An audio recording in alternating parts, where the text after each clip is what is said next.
Oke, kita mulai ya. Bismillahirrahmanirrahim. Kuliah berikutnya adalah tentang aksial skeleton. Ya, skeleton itu kerangka atau tulang belulang ya. Aksial itu adalah sumbu. Dalam hal ini adalah sumbu tubuh manusia. Kuliah ini membahas tentang tulang-tulang yang berada dalam kelompok tulang yang menyusun sumbu tubuh manusia atau aksis manusia. Dari kepala, kranium, sampai dengan tulang ekor atau koksigeal. Setelah mengikuti kuliah hari ini atau topik ini, diharapkan kalian bisa menjelaskan tentang struktur dari tulang tengkorak atau skull. Kemudian struktur dan fungsi dari kolumna vertebrae atau vertebral column atau tulang vertebrae, tulang belakang. Selain itu, kalian juga harus bisa menjelaskan karakteristik dari tulang belakang. Yang dalam hal ini adalah karakteristik anatomis. Selanjutnya, kalian diharapkan bisa menjelaskan tentang kurvatur atau lengkungan dari tulang belakang. Dan yang cukup penting atau yang mungkin bisa dibilang paling penting adalah beberapa ciri khusus dari tulang belakang servikal atau leher, tulang belakang torak atau torakik, tulang belakang bagian pinggang atau lumbar, dan tulang belakang bagian ekor atau sakrum. Nah, selain itu juga mungkin akan dibahas sedikit tentang persendian antar tulang vertebrae. Saya harap kalian bisa meningkatkan pengetahuan kalian secara mandiri tentang topik-topik yang sudah saya sebutkan ini, ya. Jadi meskipun tidak dibahas di kuliah saya, tentu lebih banyak ya, lebih banyak apa yang tidak saya jelaskan dari yang saya jelaskan. Yang itu sebenarnya akan membantu kalian dalam memahami ilmu kedokteran.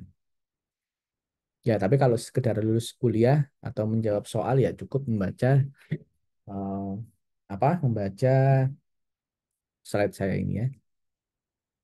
Nah, sekarang kira-kira berapa jumlah tulang tengkorak atau tulang belakang? Berapa jumlah tulang tengkorak?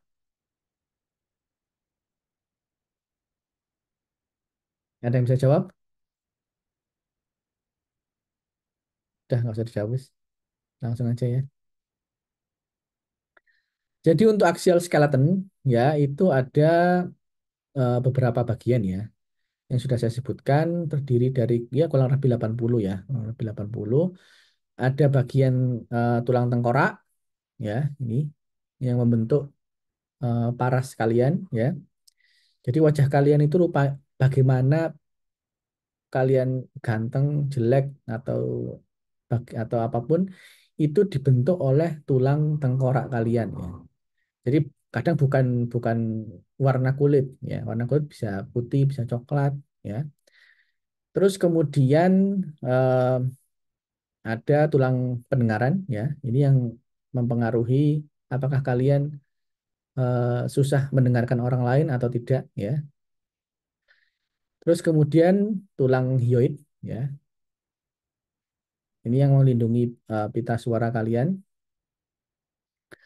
Lalu tulang rusuk ya, sternum, tulang ini dinding dada bagian depan dan juga vertebrae atau tulang belakang. Untuk yang B dan C tidak akan dibahas di sini, nanti akan dibahas di blok bukan blok ya, BMS 3 di bagian pernafasan ya. Tapi untuk yang B tidak akan dibahasnya. Kalian baca sendiri ya, terutama nanti kalau apa kuliah di blok, saya tidak tahu nama bloknya ya, yang pasti tentang THT. Oke, eh, Skull atau tulang tengkorak ya adalah sebuah struktur tulang yang berfungsi untuk memberikan bentuk pada wajah kalian. Ya. Selain itu, dia berfungsi yang paling utama adalah melindungi otak kalian. Ya. Dia dibentuk oleh eh, osifikasi intramembranus. Artinya ada beberapa tulang, ya. Jadi skala atau tulang tengkorak itu meskipun satu, tapi itu sebenarnya terdiri dari beberapa tulang. Yang itu kemudian mengalami osifikasi atau penulangan, ya. Nah, terus kemudian disatukan oleh sutura yang merupakan sendi fibrosa. Jadi yang sudah saya bahas di jenis persendian sesuai dengan struktur pembentuk, ya. Nah, tulang tengkorak sendiri bisa kita bagi lagi, ya, supaya kita bisa mempelajarinya lebih mudah, yaitu menjadi dua kelompok, neurocranium sama viscerocranium. Ya, tulang skal ini nama ininya cranium, ya, nama apa Latinnya. Nah, kalau neurocranium ini itu tulang-tulang yang berhubungan dengan otak secara langsung. Artinya otak itu nempel dengan tulang-tulang ini. Itu neurocranium. Kalau viscerocranium, dia tidak ada kontak langsung dengan otak. Apa implikasinya? Yaitu ketika terjadi fraktur atau patah pada tulang-tulang pembentuk neurocranium, maka akan terjadi injury ataupun eh, benturan langsung dengan otak manusia atau otak kita. Ya kalau otaknya sampai pecah kan otomatis pasti terjadi benturan kan. Nah, dan ini biasanya ditandai dengan gangguan penurunan kesadaran, ya. Nah, kalau neurocranium ini fraktur atau retak, ya, juga eh, diiringi atau diikuti dengan gejala-gejala keluarnya cairan dari otak, ya, atau tidak selalu apa cairan otak, tapi bisa juga darah. Ya, jadi biasanya kalau misalnya ada ada kecelakaan lalu lintas, ya, kecelakaan lalu lintas, pasien dibawa ke UGD, dibawa oleh orang yang katanya pasien ini jatuh dari sepeda motor, ya kan, dia tidak sadar. Oh, kalau dia sadar ya bisa kita curigai, oh pasti di sini terjadi cedera otak. Nah, kalau cedera otak mungkin ada gangguan fraktur dari neurocranium. Ya, meskipun viscerocranium juga pasti bisa ya, bisa, tapi kita fokus utama neurocranium. Nah, kalau terjadi retak pada neurocranium, itu nanti akan diselingi tanda-tanda seperti matanya lebam, hitam, atau di telinganya keluar darah, atau keluar cairan kuning. Nah, itu menunjukkan tanda-tanda fraktur neurocranium. Ya, kenapa kok keluar darah? Ya, artinya di ini kan di frontal ya, os frontal ya. Nah, darah itu keluar menuju rongga mata. Nah, bukan rongga mata, menuju ke ini ya. Apa? Di luar matanya maksudnya ya, di kulit-kulit di bagian em, ya sebenarnya rongga ya. Itu terlihat menjadi hitam atau mata panda kalau misalnya istilah Indonesianya.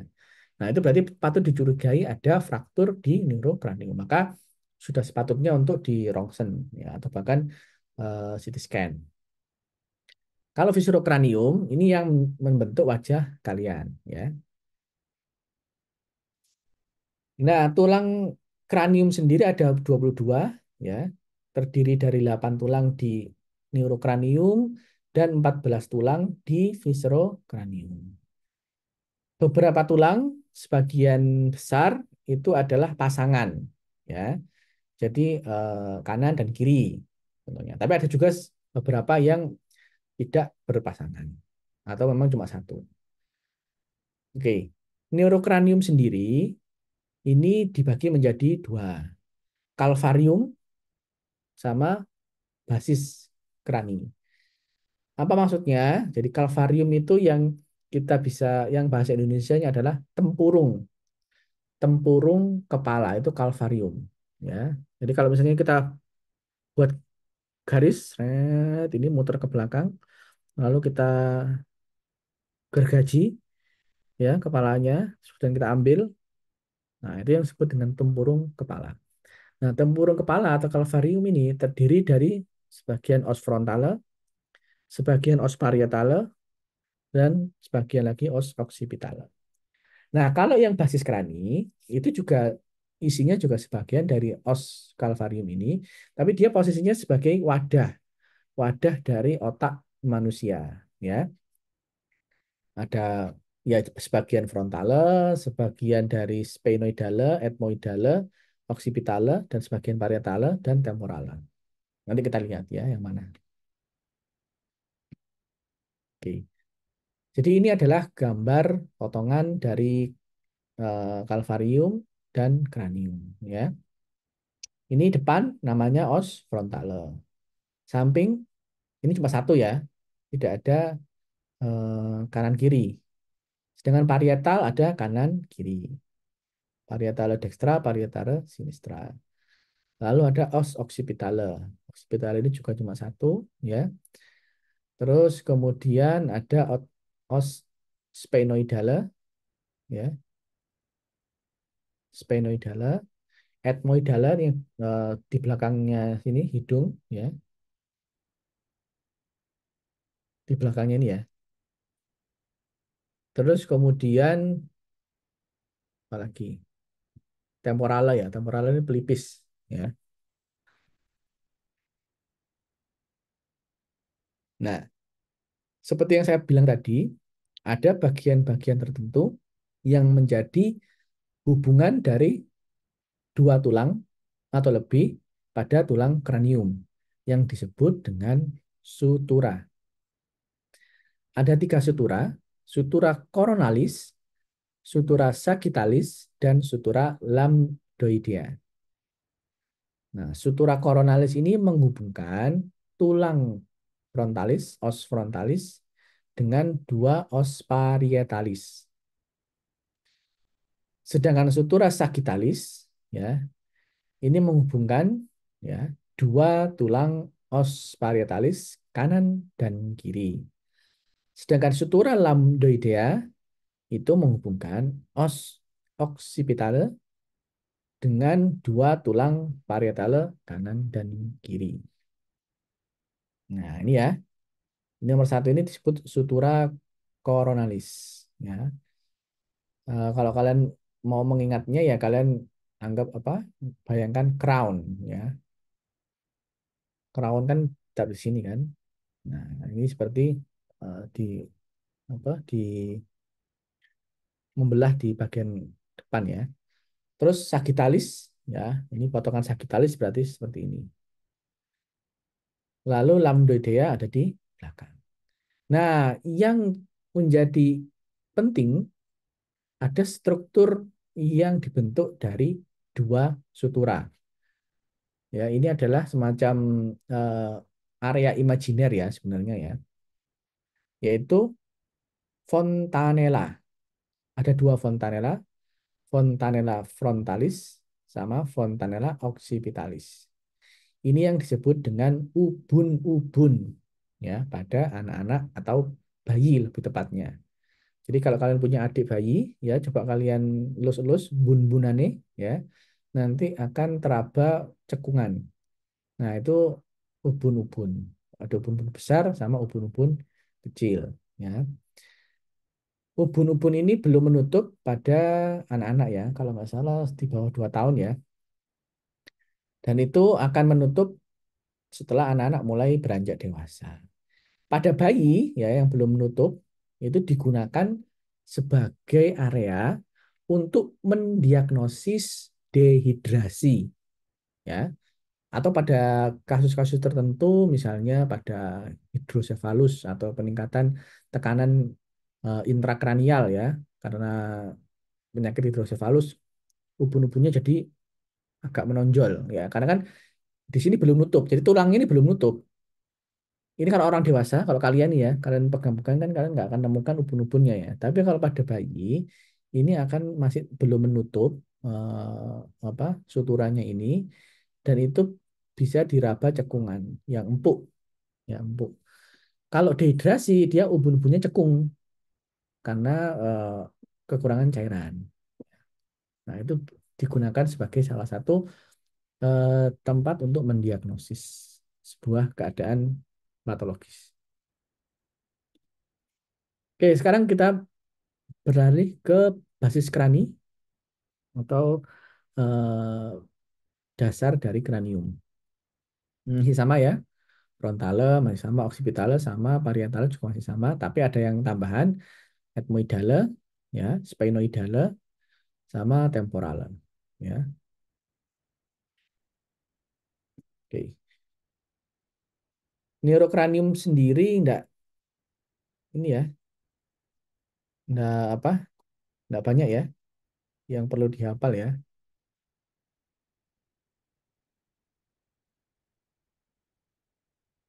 Ini kalau gambaran utuhnya ya dari samping ya, sama ya, frontal depan, parietal kanan kiri, terus kemudian oksipital belakang ya, temporal kanan kiri, di dalam ada etmoidale, ada juga sphenoidale ya. Ini etmoidale, sphenoidale. Nah, sphenoidale ini ada tempat khusus yang namanya sella turcica ya. Sella turcica ini tempat penyangga dari kelenjar pituitari. Nanti ini akan kalian pelajari lebih banyak kelenjar pituitari ini di fisiologi ya. Karena kelenjar ini memiliki fungsi yang sangat penting ya sebagai regulator hormon ya. Hormon-hormon tubuh manusia itu kan diproduksi di berbagai tempat ya. Kelenjar adrenal, di liver, di ginjal, tiroid dan sebagainya itu mastermind-nya di kelenjar pituitari. Dia mengeluarkan beberapa hormon supaya terjadi eh, pembentukan hormon di tempat yang lain. Yaitu nanti kalian belajar di fisiologi, tapi kalian harus tahu bahwa kelenjar pituitari itu tempatnya ada di sela turcica. Untuk anatomi otak dan medula spinalis, ya, kalau nggak salah nanti akan diajarkan oleh Dokter Tias ya. Nggak tahu apakah semester ini atau semester depan. Ada yang tahu? Kurang tahu dokter. Kalau semester ini Dokter Tias selain yang kemarin, yang pendahuluan, apalagi yang semester ini, Dokter Tias. Ada sistem saraf pusat sama sistem saraf tepi. Saraf pusat kapan? Saraf pusat sudah dokter, sama saraf tepi. Saraf pusat kan belajar otak berarti kan? Iya, iya dokter. Iya, pakai apa? Mempelajari apa? Anatomi otak, terus kelenjar pituitari juga gitu nggak? Iya, iya dokter. Oke ya. Kalau fisiologinya sudah.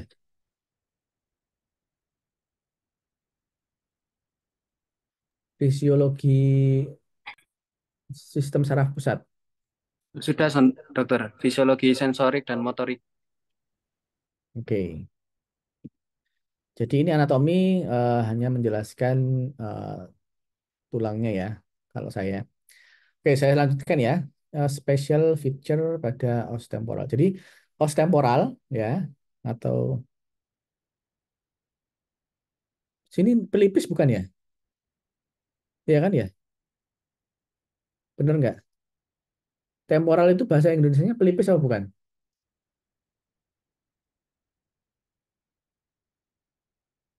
Oke, saya search dulu.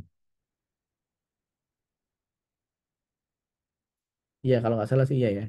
Kalau bahasa Indonesia memang kalau sudah belajar dunia kedokteran memang kadang sudah lupa ya bahasa Indonesia dari struktur anatomis manusia ya. Jadi os temporal ini ya itu memiliki beberapa struktur yang patut kalian eh, ketahui ya. Yang pertama prosesus zygomaticus ya. Yang kedua proses styloideus, yang ketiga proses mastoideus, dan yang keempat meatus auditorius externus ya. Jadi zigoma ya, zigoma itu yang sering Ini osigoma ya. Osigoma ini yang di depan ini ya. Ini kalau misalnya kalian apa tabrakan ya atau dipukul ya terus retak, ya biasanya yang kena sini osigoma. Nah, pertemuan antara osigoma dengan S temporal itu dinamakan prosesus zigomatikus ya. Ini ya, prosesus zigomatikus. Terus prosesus styloideus ini untuk apa? Perlekatan dari otot-otot yang menuju ke sini ya. Terus kemudian mastoid ya, mastoid ini juga perlekatan otot ya. Mastoid ini bisa kita raba kalau nggak salah ya, di belakang sini ya. Kalau ada keras itu mastoid ya, belakang belakang telinga ya. Terus kemudian meatus ya. Ini meatus itu apa? Meatus itu artinya pintu masuk ya, pintu masuk. Auditorius itu berarti pendengaran, externus itu luar. Ya, jadi pintu masuk dari apa? Rongga pendengaran bagian luar. Ini yang biasa kalian masukin korek kuping itu ya ini meatus auditus externus. Oke, selanjutnya oksipital ya. Jadi oksipital ini yang makin belakang ya. Itu ada struktur khusus yaitu foramen magnum sama condylus occipitale. Foramen magnum ini adalah lubang foramen magnum itu besar, ada lubang yang besar yang berada pada os occipital.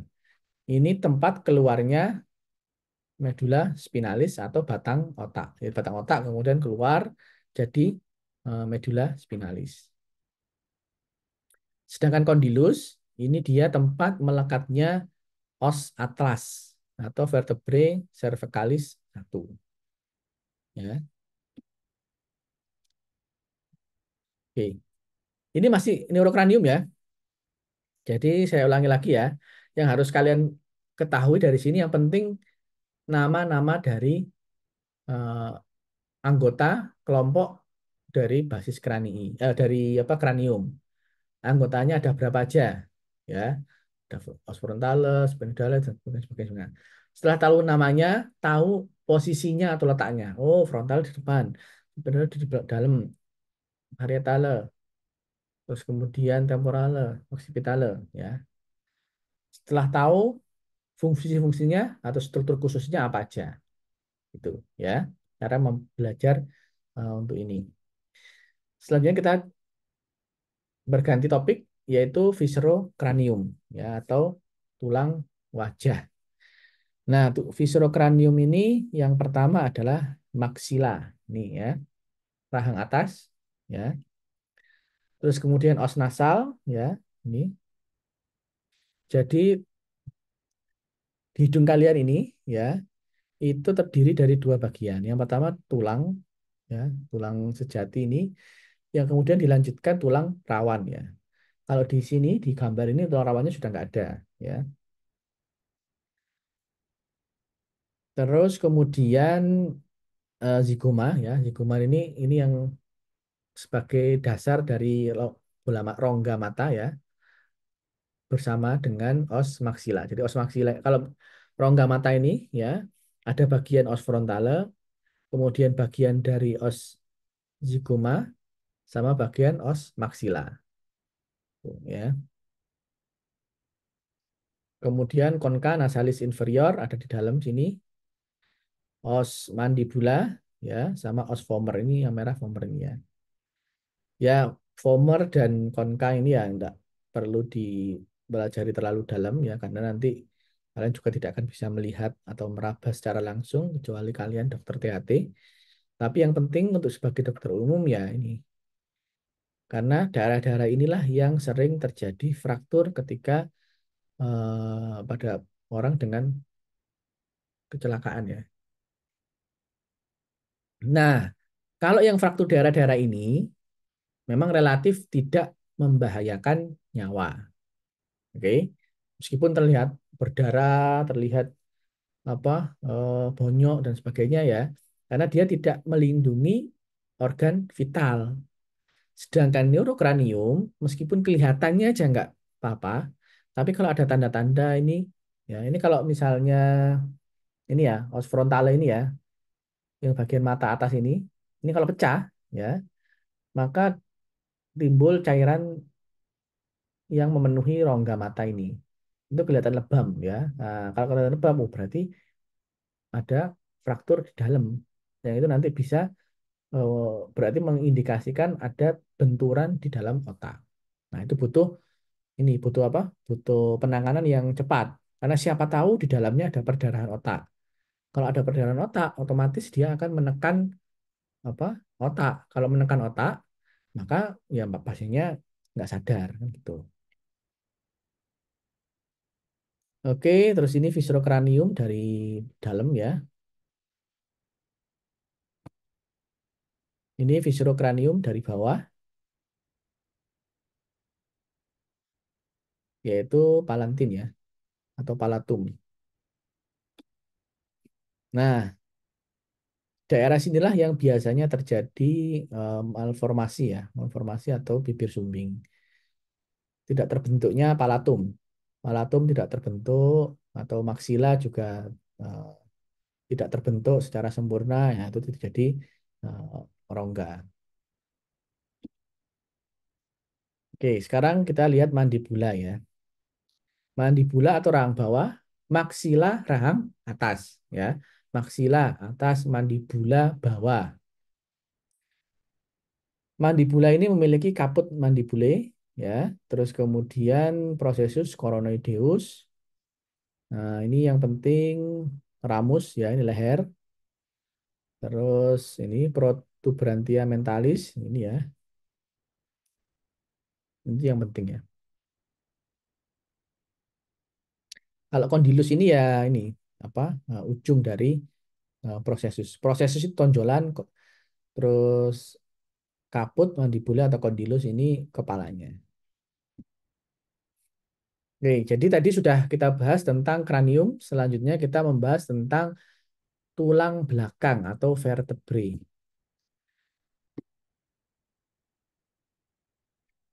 Vertebrae column itu bahasa Inggris, bahasa Latinnya columna vertebrae. Ya. Nah, tulang vertebrae itu adalah sebuah susunan tulang secara vertikal, ya, atas ke bawah, yang terdiri dari kurang lebih 33 tulang. Dikenal dengan vertebrae atau kalau bahasa Indonesianya tulang punggung, ya, bukan tulang punggung keluarga tapi ya.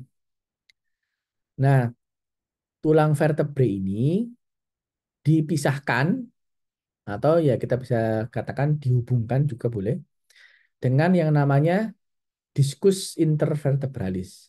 Diskus itu ya disk atau cakram ya. Intervertebralis artinya inter di antara, vertebralis tulang vertebrae.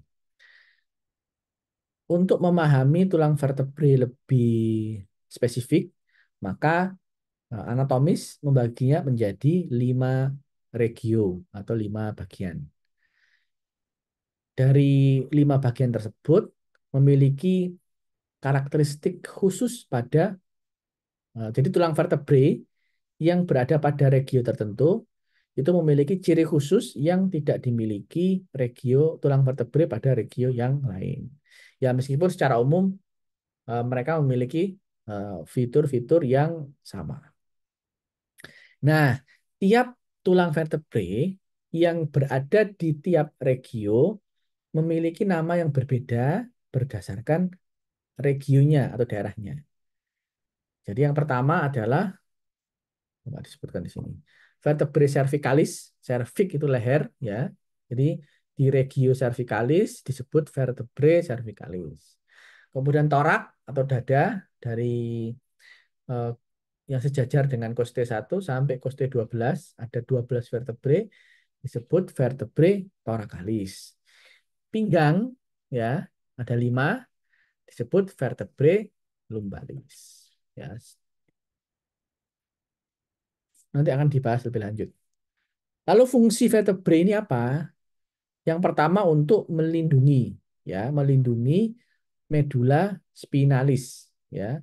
Medula spinalis atau spinal cord. Spinal cord ini bahasa Inggris, bahasa Latinnya medulla spinalis, yang berjalan pada spinal canal bahasa Inggris ya, atau kolumna vertebrae. Jadi vertebrae di dalamnya ada kolumna vertebrae, di dalamnya atau lubang saluran yang disebut kolumna vertebrae, yang di dalamnya berjalan medulla spinalis. Kemudian berfungsi untuk memberikan support pada tubuh manusia ya, karena tubuh manusia yang bagian atas ini ya, itu titik supportnya itu ada pada lumbal ya. Makanya kalau kalian salah dalam mengangkat misalnya dari bawah ke atas, ngangkat barang yang berat, atau kalau kalian terlalu gotong sesuatu yang berat secara waktu yang lama, maka yang biasanya nyeri duluan itu yang bagian pinggang ya, karena titik supportnya di situ. Terus kemudian memberikan aksis tubuh ya, supaya manusia berdiri tegak, aksis ya, untuk per- apa, jalan juga bisa ya. Nah, ini gambaran animasinya. Vertebrae itu yang pertama ada 7 tambah 12 berarti 19. 19 tambah 5 jadi berapa? 24. 24 tambah 5 29. 29 tambah 4 33 ya. Ya, ini kurang lebih ya. Cuma yang penting sekarang ya, itu kan hitungan teknis ya. Yang penting kalian pahami adalah yang servikal, torak, lumbal. Ya, karena itu sudah memang akan berdiri sendiri. Sedangkan sakrum dan koksik itu sudah bisa dianggap menjadi satu tulang. Ya. Sakrum itu tulang apa ya? Bokong ya. Koksik tulang ekor. Tapi sakrum dan koksik sudah dianggap menjadi satu kesatuan sebagai tulang bokong ya. Nah, eh, serviks jumlahnya 7, torak jumlahnya 12, lumbal jumlahnya 5. Ini wajib hafal ya. Wajib hafal. Kalian sampai nanti ketika berpuluh-puluh tahun setelah lulus esket, nggak boleh nggak hafal ya. Nggak boleh lupa maksudnya. Eh, oke, selanjutnya apa nih? Selanjutnya adalah kurvatur ya. Jadi tulang belakang itu ada lengkungannya ya. Lengkungannya kalau yang jadi ini kan ada tulang belakang itu kan ada di belakang tubuh manusia ya. Lengkungannya itu bisa kita artikan inward atau ke dalam dan outward atau keluar. Atau bisa juga kita kita bilang lengkungannya lengkungan ke depan dan lengkungan ke belakang. Ya, tapi yang paling umum dan yang paling mudah biar kalian nggak bingung ke dalam ke depan atau ke belakang, maka lebih baik ke dalam dan keluar. Nah, itu yang lebih lebih apa digunakan ya. Ke dalam maksudnya ke dalam tubuh, satunya keluar tubuh. Untuk servikal dia ke dalam, torak dia keluar, lumbal dia ke dalam, sakrum dia keluar. Nah, ini lengkungan yang normal atau lumbar atau kurvatur yang normal ya, vertebrae kurvatur yang normal. Adakah yang tidak normal? Ya, ada. Oke, ini sama ya. Oke, sekarang kita untuk mengetahui lebih dalam lagi tentang tulang vertebrae, maka kita harus cari tahu dulu apa sih ciri-ciri umum dari tulang vertebrae itu.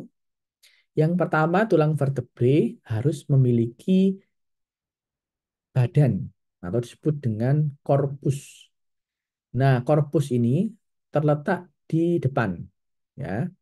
Secara posisi anatomis terletak di depan.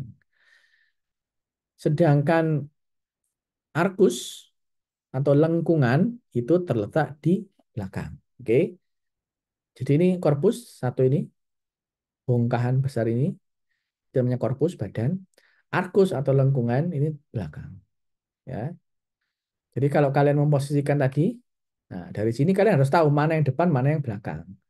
Ini kan korpus ini, berarti ini yang depan. Ya, jangan jangan bilang ini kanan ya. ini kanan, ini kiri, atau ini kiri, ini kanan, enggak ya. Jadi kita bilangnya tetap ini mengarah ke depan, yang lengkungan ini dan beserta isi-isinya mengarah ke belakang. Nah, yang arkus ini atau lengkungan ini ada banyak variasinya, yang itu akan berbeda di vertebrae yang lain ya. Yang pertama ya, dia memiliki pedicle ya, pedicle dan juga lamina. Pedicle itu ini ya. Lamina ini terdiri dari dibentuk. Nah, selain itu ya dibentuk oleh, ini harusnya agak maju ya, prosesus ya. Lamina ini terdiri dari prosesus. Ada prosesus spinosus, ada prosesus transversus, ada prosesus articularis superior dan inferior.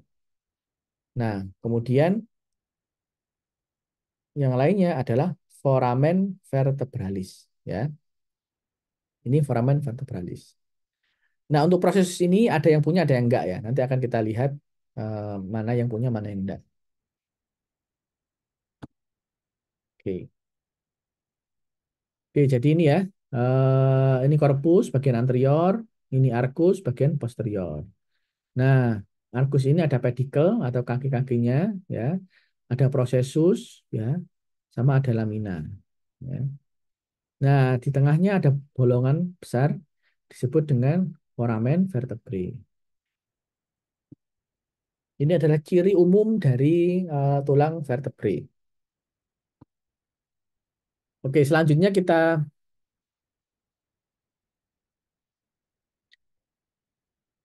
lihat secara regional ya. Yang pertama adalah vertebrae cervicalis ya, atau tulang vertebrae bagian leher. Oke. Nah, vertebrae cervicalis ini ciri-cirinya apa sih? Yang pertama memiliki korpus yang kecil ya. Jadi kita tahu ya lehernya, kalau korpusnya besar-besar ya berarti lehernya gede, pasti panjang ya, kayak jerapah. Nah, tapi karena vertebranya cervicalis ini kecil, maka lehernya ya seperti leher-leher kita pada umumnya. Tapi dia memiliki foramen vertebralis yang lebar dan kadang bentuknya triangular. Kenapa? Ya karena medula spinalis itu kan baru keluar dari otak, dari batang otak. Jadi ibaratnya yang keluar itu lagi besar-besarnya. Yang keluar pertama kali dari otak itu sambungan dari sistem saraf pusat, otak, medula spinalis ini masih pusat ya. Ini yang paling besar itu ketika keluar dari foramen occipitalis. Itu masih besar. Makanya lubang di vertebrae cervicalis juga besar. Tapi semakin ke bawah semakin kecil, semakin kecil, semakin kecil. Terus kemudian memiliki prosesus spinosus ya. Ini prosesus spinosus. Spina itu ya kayak spine. Apa ya artinya ya? Tonjolan lah ya, tonjolan spina itu. Nah, proses spinosus ini yang C3 sampai C5 itu pendek dan bercabang.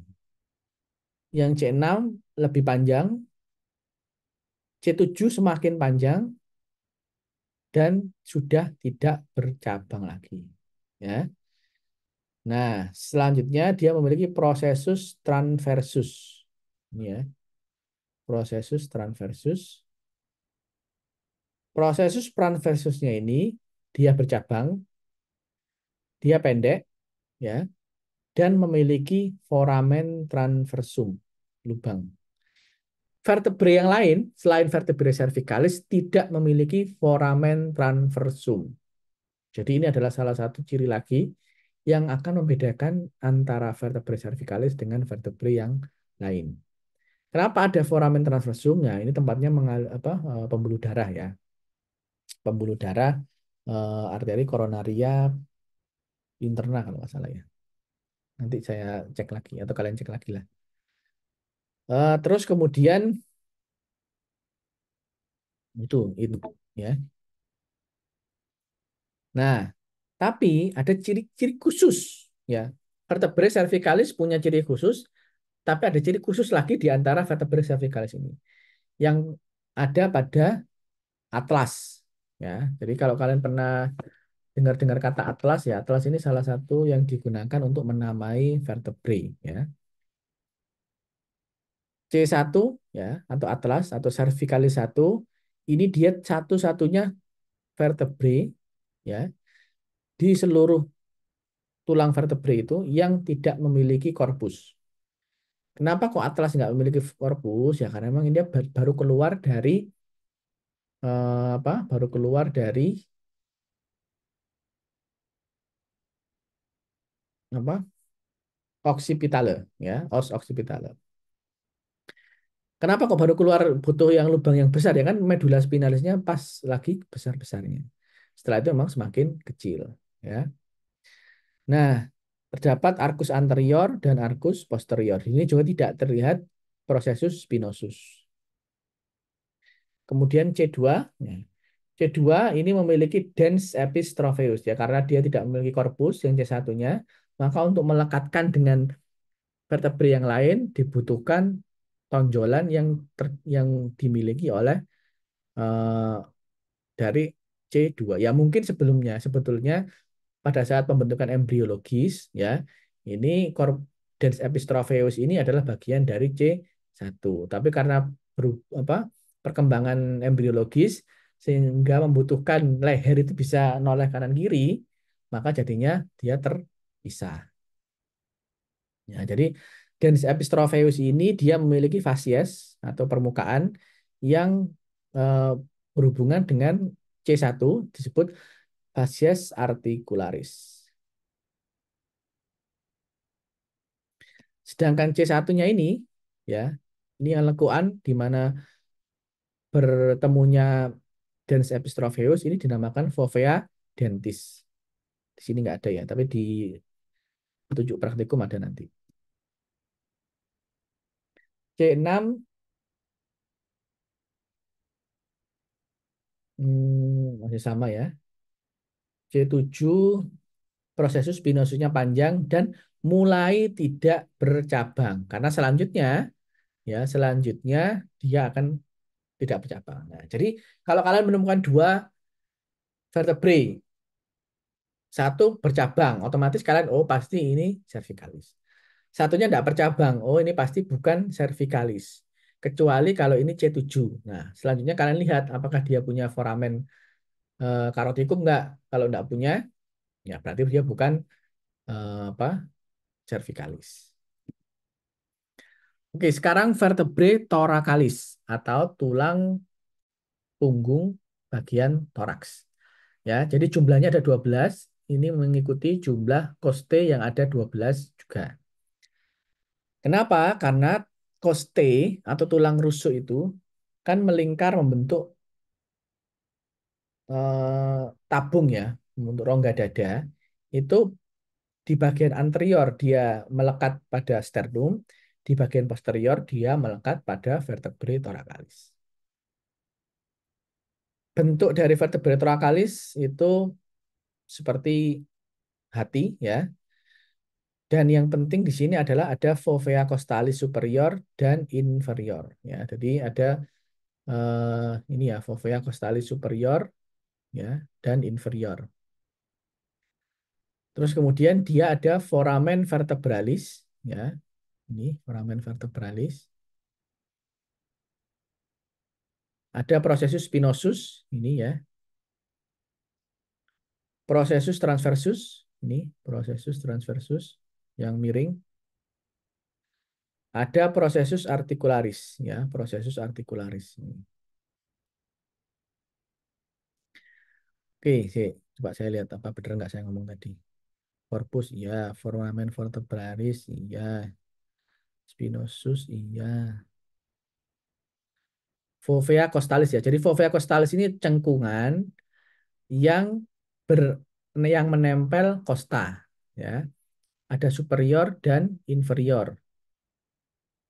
Ya, ini kayaknya harusnya superior, anterior, posterior ya ini ya. Jadi ini yang menempel ke coste ya. Ini akan menempel ke coste, terus, nah ini ya. Ini yang menempel pada coste.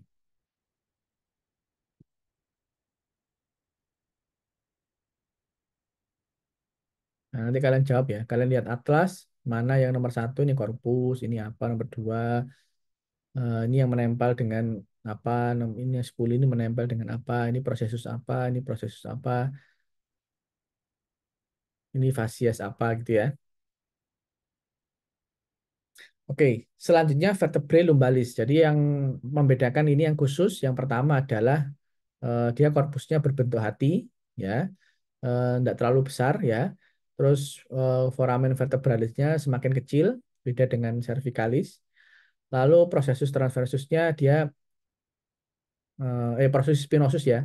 Proses spinosusnya ini dia panjang dan menunjuk ke bawah, ya, menunjuk ke bawah.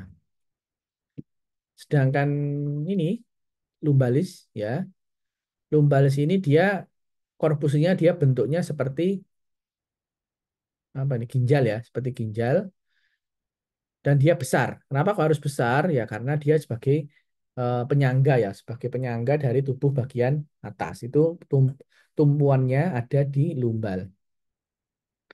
Untuk foramen vertebralisnya dia bentuknya triangular, ya, sudah enggak bundar lagi. Prosesus spinosusnya dia lurus mengarah ke belakang, ya, dan pendek, panjang ya, ini agak panjang ya. Ini yang awalnya panjang mengarah ke belakang, ini jadi pendek, pendek ya. Kalau prosesus transversusnya yang baru panjang ya. Kalau prosesus spinosusnya dia pendek. Ini yang membedakan dengan uh, vertebrae thoracalis ya. Thoracalis kan panjang menuju ke bawah, sedangkan uh, lumbalis pendek menuju ke belakang. Kalau bedanya dengan cervicalis, dia panjang menuju ke belakang ya dan ada cabangnya. Oke, sakrum ya. Sakrum ini dia membentuk bokong bagian belakang ya. Ada fasies anterior atau fasies itu permukaan ya, anterior depan. Kemudian ada promontorium, ada foramina sacralis anterior. Foramen itu lubang, sacralis ya sakrum. Bagian anterior, ini yang bagian posterior. Ini kalian cari sendiri ya di atlas mana yang ini, mana yang itu ya. Nah, yang penting ini ya, hiatus sacralis ini dia digunakan sebagai lokasi ketika melakukan epidural anestesi. Jadi pada ibu melahirkan dengan SC ya, kadang apa anestesinya lokal setinggi berapa vertebrae lumbalis 5, nanti di bawahnya dari sini akan teranestesi. Tapi bagian atas masih sadar. Oke, sekarang kita mengkorelasikan ilmu tentang apa vertebrae ini ke dalam kepentingan klinis. Yang pertama ada tiga penyakit ya, skoliosis, kifosis, dan lordosis ya. Terus kemudian misalnya ada laminektomi, yaitu tindakan eh, pembedahan ya untuk menghilangkan prosesus spinosus ya, untuk memberikan kelonggaran ya, kelonggaran pada korda spinalis. Kalau misalnya terjadi jepitan ya, jepitan misalnya ini ya. Jadi ini dipotong ya karena terjadi menyepit, jadi awalnya kan dari sini korpus nih. Ini korpus pada orang tua itu kan terjadi apa? Terjadi pengeroposan ya, pengeroposan terus kemudian diskus intervertebralisnya sudah mulai gepeng-gepeng, rusak, akhirnya ini terjadi rongga ini ya, rongga intervertebralis ini kan ini keluar saraf tepi kan.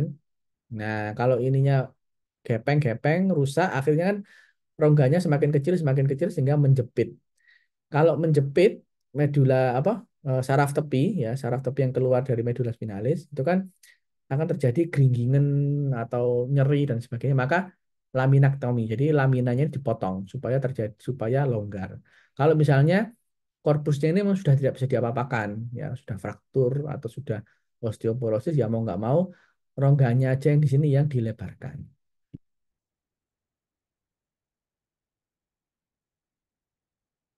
Oke. Sekarang apa sih lordosis dan kiposis itu? Jadi pada saat bayi baru lahir ya, bentuk tulang belakang itu semuanya mengarah keluar ya, mengarah keluar bukan ke dalam. Tapi setelah beberapa saat ya, tubuh bayi atau anak ini semakin tegak. Awalnya kan melungker kan, bungkuk ya, karena dalam rahim ya. Tapi setelah keluar sudah bisa jalan atau merangkang ya, maka terbentuklah kurvatura yang normal ya. Yang servikal harusnya ke dalam, torak ke luar, lumbal ke dalam dan seterusnya. Ini yang normal ya. Tapi ketika terjadi keadaan lordosis, ini eh, tulangnya masuk ke dalam yang terlalu berlebihan. Kalau kifosis melengkung keluar yang terlalu berlebihan. Ya. Nah, kalau ini adalah skoliosis. Jadi harusnya itu lurus, tapi ini melungker-melungker ke kanan dan ke kiri. Ya. Cara diagnosisnya dengan cara mengukur sudutnya yang tidak akan dibahas di sini. Oke, jadi tadi kita sudah membahas tentang kranium, vertebrae. Sekarang kita maju ke bagian depan ya, yaitu sternum atau yang bentuk rongga dada. Jadi sternum ini sebuah tulang ya yang bentuknya ceper, gepeng, flat yang terletak di bagian anterior rongga torak ya, di depan sini ya. Ini tempat yang kalau misalnya kalian melakukan resusitasi jantung paru atau CPR itu yang ditekan, dipompa itu sternum. Nah, sternum ini melindungi bagian organ internal di rongga torak, ya terutama jantung ya, dan juga esofagus dan paru-paru. Kalau paru-paru ya bukan hanya sternum yang melindungi, ya ada koste juga. Nah, sternum ini bisa dibagi menjadi tiga bagian. Yang pertama manubrium sterni, corpus sterni, dan processus xiphoideus. Tapi tetap tiga bagian ini ya jadi kesatuan namanya sternum. Nah, yang hijau ini ya ini manubrium, yang pink ini corpus, yang ini processus xiphoideus. Kalau ditanya di mana letak kita menaruh tangan saat melakukan CPR, ya berada di korpus ini. Caranya gimana? Caranya kita tentukan prosesus sifoideus. Kalian coba raba prosesus sifoideus kalian, ya, artinya yang paling ujung. Nah, kemudian letakkan dua jari di atas yang paling ujung itu. Nah, selepas dua jari itulah berarti menunjukkan manubrium sterni. Nah, itu kita letakkan tangan kita ke daerah situ. Jangan sampai salah ya, karena kalau kalian meletakkan di sini hubungan antara manubrium dan korpus, maka dia akan fraktur di sini. Kalau kalian letakkan tangan kalian di sini di antara processus xiphoideus dan korpus sternum, ya ini juga akan fraktur. Maka harus letakkan di tengah.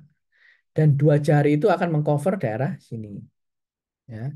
Sehingga setelah diletakkan dua jari, contohnya misalnya ya ini ya, saya gambar ya. Ini kan jarinya ya, dua jari. Oke, maka tempat untuk melakukan CPR adalah di sini.